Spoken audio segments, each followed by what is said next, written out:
Breaking news from around your world on this Wednesday, July 3rd, 2019. I'm Larry Rice. After growing its uranium stockpile this week beyond internationally accepted limits, Iran threatened Wednesday to take another step closer to producing nuclear weapons. President Hassan Rouhani warned Europe he will take the next step to increase uranium enrichment closer to weapons grade if a deal to circumvent U.S. sanctions is not presented by Sunday. Tehran said Monday it had exceeded the stockpile limit for low-enriched uranium set by the 2015 nuclear deal, a claim quickly confirmed by International Atomic Energy Agency inspectors. For months, Iran has asked European signatories to the pact for help mitigating the impact of U.S. sanctions. Officials said last week there isn't much time left to save it.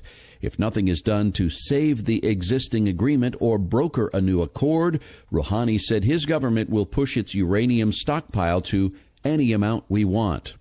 Mojtaba Zonnour, chairman of Iran's nuclear committee, said Iran would respond in a very harsh manner to any attack from the United States, with Israel being the primary target. An airstrike hit a migrant center east of the Libyan capital of Tripoli early Wednesday, killing at least 44 refugees.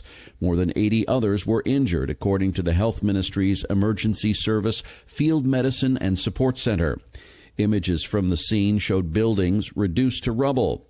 United Nations recognized Government of National Accord condemned the horrific crime, which it blamed on rebel General Khalifa Haftar, whose Libyan National Army in April launched an offensive aiming to seize Tripoli.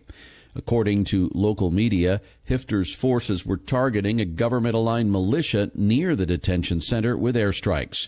Two migrants told the Associated Press that the hangar hit by the strike held about 150 migrants, mostly from Sudan and Morocco. Residents of the southwestern Japanese cities of Kagoshima, Kirishima, and Era have been ordered to evacuate their homes, warned of life-threatening landslides caused by torrential rains.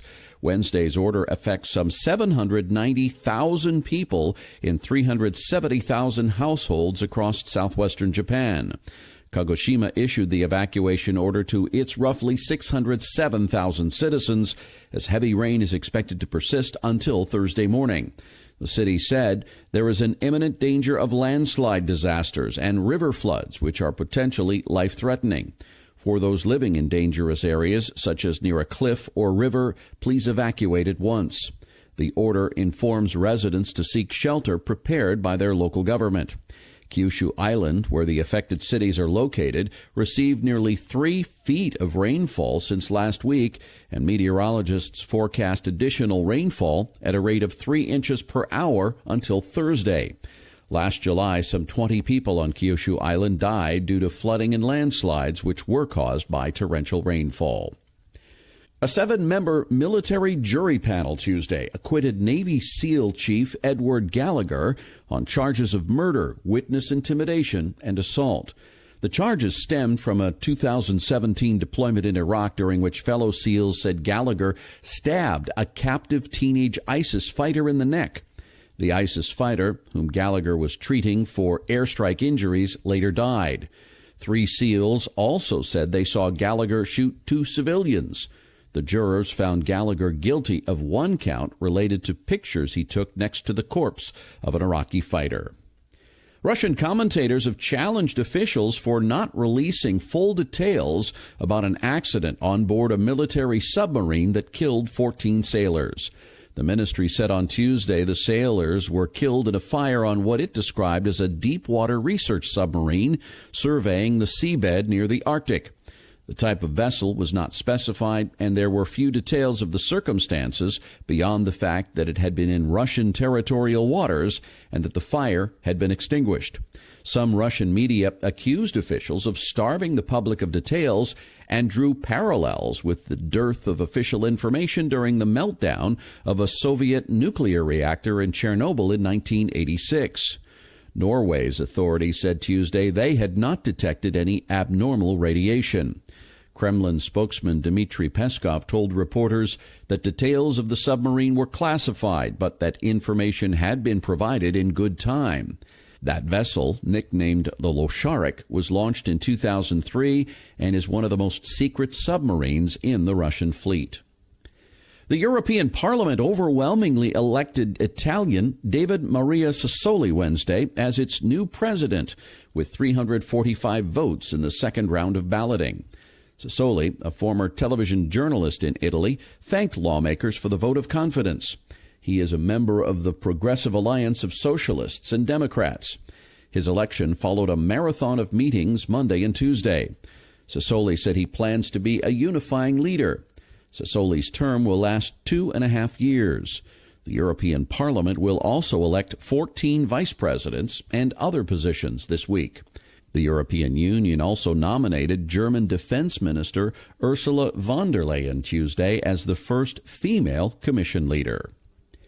The Mexican government began busing dozens of Central American migrants to their native countries after they'd been forced to wait in Mexico while their U.S. asylum claims are being processed.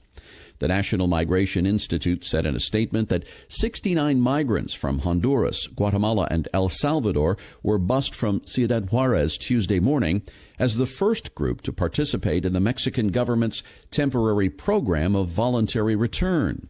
The program will soon be rolled out to Tijuana and Mexicali, two other internment locations where Mexico has received asylum seekers hoping to enter the U.S. The migrants who choose to participate in the program are given documents that allow them to re-enter Mexico to attend court dates in the United States. Last month, Mexico and the U.S. signed an agreement to work together to stop migrants from the Northern Triangle countries of Guatemala, Honduras, and El Salvador before they get to the U.S.-Mexico border and apply for asylum in the U.S. Boeing said Wednesday it would give $100 million to organizations to help families affected by the deadly crashes of the company's 737 MAX planes in Indonesia and Ethiopia.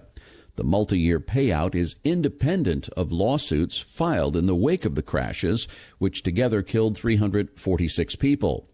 In a statement, Boeing said, "These funds will support education, hardship, and living expenses for impacted families, community programs, and economic development in impacted communities. Boeing will partner with local governments and nonprofit organizations to address these needs." Automobile icon Lee Iacocca, the man credited with jump-starting the American pony car market with his invention of the Ford Mustang and was celebrated for saving Chrysler from going out of business, died Tuesday at his Southern California home due to complications from Parkinson's disease. He was 94. During a nearly 5-decade career in Detroit that began in 1946 at Ford Motor Company, he envisioned the Mustang and other prolific vehicles like the Pinto. He became Ford president in 1970, but left in 1978 after a tempestuous relationship with Henry Ford II to lead rival Chrysler. It was there where Iacocca won a place in business history when he pulled Chrysler from the brink of collapse in 1980, rallying support in Congress for a $1.2 billion federally guaranteed loan and persuading suppliers, dealers, and union workers to make sacrifices. He cut his own salary to $1 a year. At Chrysler, his design team came up with the first ever family-oriented minivan in the 1980s that led its market segment in sales for 25 years. His autobiography made bestseller lists in the mid-1980s. Iacocca retired as Chrysler CEO and chairman in 1992. The Copernicus Climate Change Service reported Tuesday that last month was the hottest June on record.